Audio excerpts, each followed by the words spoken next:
நன்மை செய்கிறவராக சுற்றித் திரிந்த இயேசுவை பற்றி அறிவிப்பதில் நான் மிகுந்த மகிழ்ச்சி அடைகின்றேன். கர்த்தருக்கு காத்திரு, அவர் உன்னை இரட்சிப்பார்.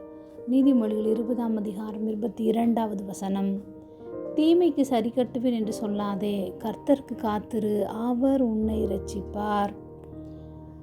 உலகில் என்று அநேகர் அவன் எனக்கு செய்த பிரகாரம் நானும் அவனுக்கு செய்வேன், அவன் செய்த செய்கைக்கு தக்கதாக நானும் அவனுக்கு சரி கட்டுவேன் என்று பிடிவாதமாக இருக்கின்றனர். உனக்கு நன்மை செய்கிறவர்களுக்கு நீ தீமை செய்யாதே. அவ்வாறு செய்தால் நீ உனது எஞ்சிய வாழ்க்கை முழுவதும் துன்பம் அடைவாய் என்றும் வேதம் நமக்கு அறிவுறுத்துகிறது.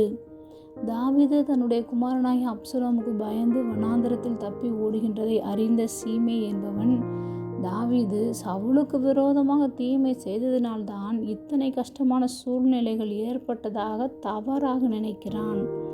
சீமே என்பவன் தாவீதின் மீது கற்களை எறிகிறான். அது மாத்திரமல்ல, தாவீதை பார்த்து தூஷண வார்த்தைகளை பேசுகிறான்.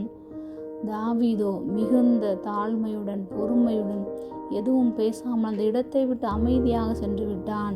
தாவீது நினைத்திருந்தால் அவனோடு இருந்த ஊழியக்காரிடம் தலையசைத்தால் போதும், அவனை வெட்டி வீழ்த்தியிருப்பார்கள். ஆனால் அவனுக்கு தெரியும், பழி வாங்குவதும் பதிலளிப்பதும் கர்த்தருக்குரியது, அவரே பதில் செய்வார் என்று. இன்றும் நெருக்கங்களையும் பாடுகளையும் அனுபவிக்கிறவர்கள் எல்லாம் பாவம் பண்ணினவர்கள் என்று எண்ணுவதை விட்டு விடுவோம். கர்த்தருக்கு காத்திருப்போம், அவரே நம்மை இரட்சிப்பார். தாவீதை மீண்டும் அவர்களுடைய ஸ்தானத்தில் நிலைநிறுத்தின தேவன் இன்றும் உங்களையும் இரட்சிக்க வல்லமை உள்ளவராக இருக்கின்றார்.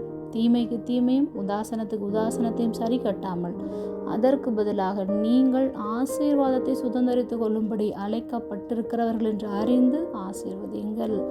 ஜெபம். அன்பின் பரம தகப்பனே, எப்பொழுதும் எங்களோடு கூட இருக்கிறவராகவே இருக்கிறவரே, உமக்கு காத்திருக்கிற ஒவ்வொருவரையும் நீ இரட்சிக்கிற தேவனாக இருப்பதற்காக நாங்கள் நன்றி செலுத்துகிறோம். இயேசுவின் நாமத்தில் பிதாவே, ஆமென்.